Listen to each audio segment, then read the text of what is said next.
Welcome to Almost Dr. Armas. If you're new to this channel, thank you for checking it out, and if you're already a subscriber, thanks for being back again. In this channel, I talk about my life as a PhD student in clinical psychology and bring you information about the field of mental health. In today's video, I'm going to be doing a recap of my first month and change in graduate school. I was initially doing weekly recap videos, but I sort of lost track. So I'm just going to talk about how it's been so far and what I expect in the future.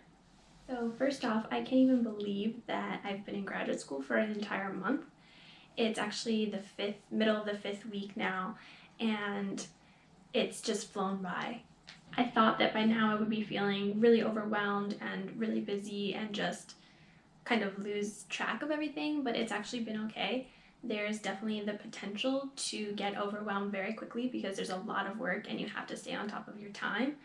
But what I'm trying to do is just stay organized and make sure that I don't fall behind. So what I've learned so far is that doing well in graduate school is all about managing your time and prioritizing your time so that you can't possibly spend 4 hours on everything, because if you do, it will be at the expense of other things that need to get done. So some of the professors have told us, if you're spending more than 1 or 2 hours on this assignment, you're reading too much into it, you're doing too much. And I think that's been really valuable because it's really easy as a grad student to feel like this needs to be perfect, I want to get the best grade possible.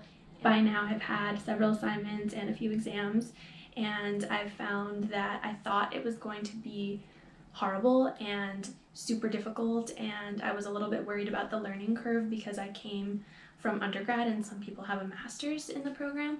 But I actually feel like while the work is challenging, you're picked for a reason to these programs, and a lot of faculty will tell us that you deserve to be here, you worked hard to get here, you're capable of doing this work. And that really, it seems silly, but it means a lot because you can get wrapped up in feeling like you don't belong. In some of my classes, we've talked about imposter syndrome, which is feeling like you're inadequate or you don't belong in a space even though you technically deserve to be there and worked hard to get there.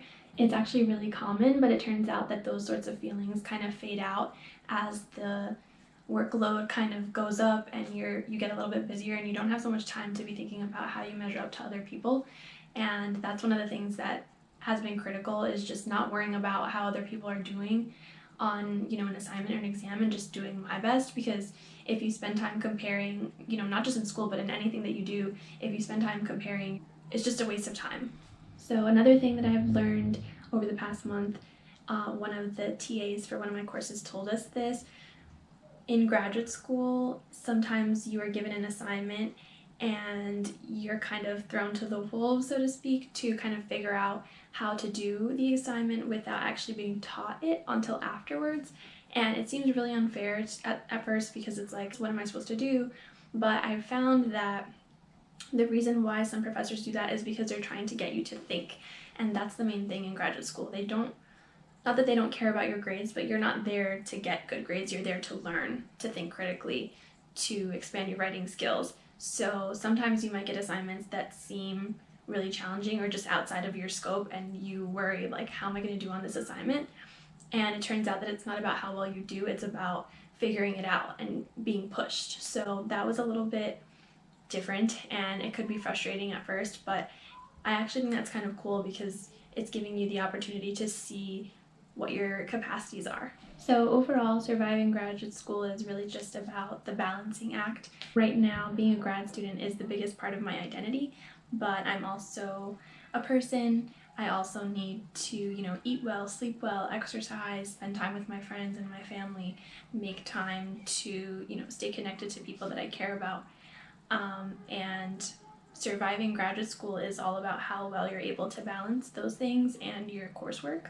So far it's been good. I mean, assignments have been due, exams have been taken, but I've tried to keep one day a week that's like sacred.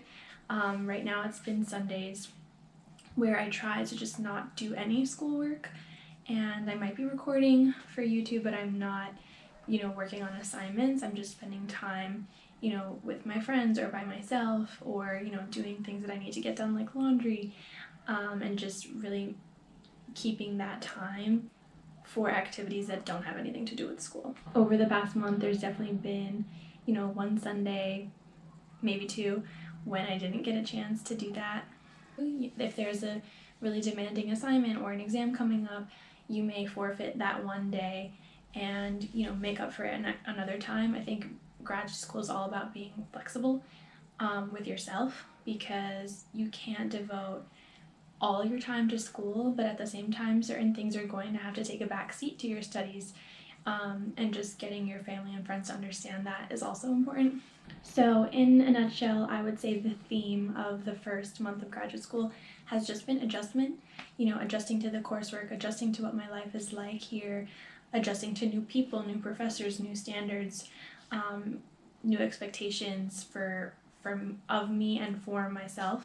And I think it's been good. I'm looking forward to what the next few months have in store and what the next few years have in store. And I know that every quarter will be different, every year is going to be different as things get more demanding and busier. But I feel like this first quarter, at least this first year, is me laying the foundation for how I'm going to survive the rest of my PhD career. That is month 1. And if you really enjoy these recap videos, let me know so I can do more of them.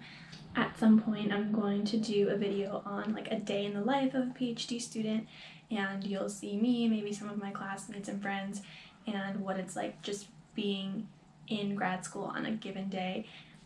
You know, what our work looks like, what our classes look like. So definitely stay tuned for that, and if you watch this, I really appreciate it. Again, I'm almost Dr. Armas. My goal is to inform you, to inspire you, to spark an interest in you, and hopefully also entertain you. Thank you again for watching, and do stay tuned for the next video.